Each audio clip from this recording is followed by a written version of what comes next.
بسم اللہ الرحمن الرحیم۔ السلام علیکم۔ ابرار رشید آپ کی خدمت میں ایک مرتبہ پھر حاضر ہے، اور آپ سے درخواست ہے کہ اگر ابھی تک آپ نے اس چینل کو سبسکرائب نہیں کیا تو سبسکرائب کر لیں، جو بیل آئیکن ہے اس کو ضرور پریس کیجیے گا۔ آپ کا بہت بہت شکریہ۔ عمران خان کے حوالے سے ایک اور انتہائی اہمیت کا حامل کیس اسلام آباد ہائی کورٹ میں زیر التوا ہے۔ زیادہ تر مین سٹریم میڈیا پر اس کی خبریں نشر نہیں کی جاتی، اور یہ ایک ایسا کیس ہے جو کہ آنے والے الیکشنز میں اگر عمران خان کسی اور کیس میں نااہل نہیں بھی قرار پاتے تو ان کے لیے یہ کیس جو ہے، یہ معاملہ مسائل پیدا کر سکتا ہے۔ لیکن اس سے پہلے آپ سے یہ بات شیئر کرنا بھی ضروری ہے کہ اعظم سواتی، جن کو 27-28 نومبر کو گرفتار کیا گیا تھا اسلام آباد سے، پھر ان کو جسمانی ریمانڈ پر FIA کی تحویل میں دیا گیا تھا، پھر اس کے بعد ان کو جوڈیشل یعنی عدالتی ریمانڈ پر جیل بھجوایا گیا تھا۔ بلوچستان میں ان کے خلاف مقدمات درج ہوئے۔ بلوچستان یعنی کوئٹہ کی پولیس اسلام آباد آئی، وہ ان کو وہاں پر لے گئی، وہاں پر مختلف قسم کے مقدمات تھے، وہاں بھی ان کو جسمانی ریمانڈ پر پولیس کے حوالے کیا گیا۔ ان کے بیٹے نے بلوچستان ہائی کورٹ میں ایک رٹ پٹیشن دائر کی۔ اس کے بعد آج بلوچستان ہائی کورٹ نے اعظم سواتی کے خلاف بلوچستان کے اندر درج کیے جانے والے تمام پرچے یعنی FIRs کو کویش یعنی ختم کرنے کا حکم جاری کیا ہے، اور بظاہر ایسے لگتا ہے کہ اعظم سواتی کی مشکلات اب کم ہو گئی ہیں۔ آپ کے علم میں ہوگا، یا یاد دلاتا چلوں کہ گزشتہ مہینے ہی انہوں نے سابق army chief general Qamar Javed Bajwa اور DGC ISI major general Faisal Naseer کے حوالے سے 2-3 ٹویٹس کیے تھے، جس میں انہوں نے ان کو گالیاں دی تھیں، جس کے بعد یہ سارا ایکشن لیا گیا۔ اب یہ سمجھ میں نہیں آتا کہ کیا اعظم سواتی کی مشکلات یہیں پر ختم ہو جائیں گی، یا اسلام آباد انہیں دوبارہ واپس لایا جائے گا، کیونکہ وہ 14 دن کے جوڈیشل ریمانڈ پر جیل میں تھے۔ کیا انہیں دوبارہ جیل میں منتقل کیا جائے گا، راولپنڈی یا اسلام آباد میں؟ لیکن کم از کم انہیں بلوچستان ہائی کورٹ سے یہ ریلیف مل گیا ہے۔ چھوٹے چھوٹے علاقوں میں جن کا نام بھی بعض لوگوں نے نہیں سنا ہوگا، وہاں پر ان کے خلاف مقدمات درج کیے گئے تھے، جن میں کچلاک ہے، زوب ہے، لورا لائی ہے، پشین ہے، کوئٹہ ہے، پتہ نہیں اور کون کون سے علاقے۔ بہرحال اب ان کے جب کیسز ختم کرنے کا یعنی FIR ختم کرنے کا عدالت نے حکم دیا ہے، تو ظاہر ہے اب پولیس ان کو وہاں سے رہا کر دے گی، لیکن جب تک ان کا 14 روزہ جسمانی ریمانڈ ختم نہیں ہوتا تو ان کو اسلام آباد یا راولپنڈی کی جیل میں رہنا پڑے گا۔ اب دیکھتے ہیں یہ معاملہ کہاں پر جاتا ہے۔ لیکن ایک چیز میں واضح کرتا چلوں، تھم نیل پر بھی آپ نے دیکھا ہوگا کہ ہمارے بعض عدالتی فیصلے جو ہیں، میں بلوچستان ہائی کورٹ کے فیصلے کی بات نہیں کر رہا، وہ انتہائی متنازع اور مزے کا خیز نظر آتے ہیں۔ اور اب پاکستان میں یہ تاثر عام ہے کہ ایک مخصوص جماعت کے لیے مخصوص بینچ بنایا جاتا ہے، مخصوص قسم کے فیصلے سامنے آتے ہیں، اور یہاں تک کہ اب تو بعض وکلاء، سینئر وکلاء یہ کہتے ہیں کہ جناب فلاں بینچ ہے، اچھا تو پھر یہ فیصلہ آئے گا، فلاں بینچ ہے تو پھر یہ فیصلہ آئے گا۔ یہ بڑی بدقسمتی ہے ہماری۔ اب ایک اور فیصلے کی میں آپ کو مثال دوں گا، کیونکہ کوئی بھی عدالتی فیصلہ ہو، چاہے وہ سپریم کورٹ کا ہو، ہائی کورٹ کا ہو، اس پر ہم جائز تنقید کر سکتے ہیں۔ اب مثال دیتا ہوں، آج ہی الیکشن کمیشن آف پاکستان نے، یہ ذرا دھیان سے سنیے گا، الیکشن کمیشن آف پاکستان نے سپریم کورٹ کے فیصلے کی روشنی میں یا سپریم کورٹ کے احکامات مانتے ہوئے فیصل واؤڈا کو بطور سینیٹر بحال کر دیا ہے۔ اب فیصل واؤڈا کو اسی سال فروری کے مہینے میں الیکشن کمیشن آف پاکستان نے جھوٹا ڈیوٹ یعنی بیان حلفی داخل کرنے کی پاداش میں انہیں تا حیات نااہل قرار دے دیا تھا۔ فیصل واوڈا اس کے بعد اسلام آباد ہائی کورٹ میں گئے، ہائی کورٹ نے الیکشن کمیشن کے فیصلے کو بحال رکھا۔ اس کے بعد فیصل واوڈا نے اپیل کی سپریم کورٹ آف پاکستان میں، وہاں پر ان کی اپیل سنی گئی اور ایک معزز بینچ، 3 رکنی بینچ تھا جس میں معزز چیف جسٹس عمر عطا بندیال صاحب اور جو ہمارے اسلام آباد ہائی کورٹ کے جو چیف جسٹس تھے وہ تھے جو اب سپریم کورٹ کے جج ہیں، جسٹس اطہر من اللہ، اور شاید ایک خاتون جج صاحبہ تھی۔ بہرحال یہ 3 رکنی بینچ تھا۔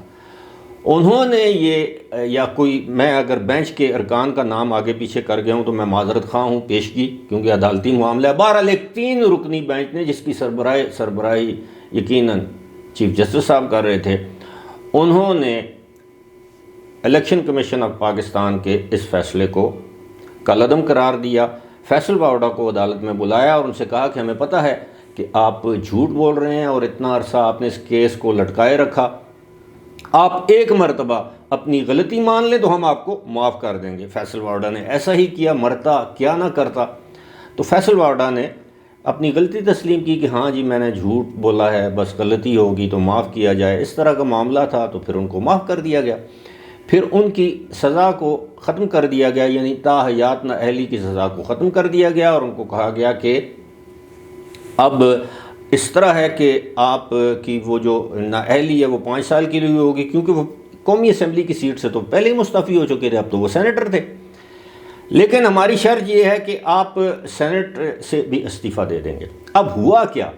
ہوا یہ ہے کہ جب ان کو نااہل قرار دیا گیا تو وہ سندھ سے سینیٹر منتخب ہوئے تھے، تو سندھ سے پاکستان پیپلز پارٹی کے ایک رہنما ہیں نثار کھوڑو، ان کو شاید نثار کھوڑو ہی ان کا نام ہے، میں ایک مرتبہ پھر وہ میں دیکھ لیتا ہوں۔ جی ہاں، نثار احمد کھوڑو کو انہوں نے مارچ کو، اسی سال مارچ کو پیپلز پارٹی نے اپنا سینیٹر منتخب کر لیا، یعنی فیصل واوڈا کی جگہ نثار احمد کھوڑو سینیٹر منتخب ہو گئے۔ 15 مارچ کو الیکشن کمیشن آف پاکستان نے نثار احمد کھوڑو کا بطور سینیٹر نوٹیفیکیشن جاری کر دیا۔ اب 15 مارچ سے اب 15 دسمبر ہونے کو ہے، تو یہ جو 9 مہینے ہیں یہ نثار احمد کھوڑو وہاں کے سندھ سے سینیٹر تھے۔ اب الیکشن کمیشن نے ان کو 15 مارچ سے ہی ڈی نوٹیفائی کر دیا کہ جی آپ اس تاریخ سے اب سینیٹر نہیں ہیں جس تاریخ سے آپ بنے تھے۔ اب اندازہ کیجئے، یہ فیصلے ہیں، مذاق ہے، ہم کیا سمجھیں؟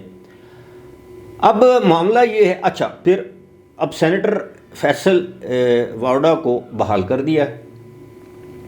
اب اس دوران نثار کھوڑو نے بطور سینیٹر اگر تنخواہ لی ہے، مرات لیے ہیں، ٹی اے ڈی اے لیا ہے، اور آپ کو پتہ ہے کوئی بیرون ملک دورے کیے ہیں، تو اس کا جواب کون دے گا، حساب کون دے گا؟ کیا وہ نثار کھوڑو سے واپس لیے جائیں گے وہ سارے پیسے یا وہ جو بھی مرات تھیں؟ اور اس دوران جو سینیٹر فیصل واوڈا کو جو تنخواہ نہیں ملی تو کیا ان کو ایریئرز یعنی بقایا جات ان کو دیے جائیں گے؟ اور ساتھ ہی اب سپریم کورٹ کے فیصلے کی روشنی میں وہ جب سینیٹر یعنی اب وہ سینیٹر بحال ہو گئے ہیں تو ان کو مستعفی ہونا پڑے گا۔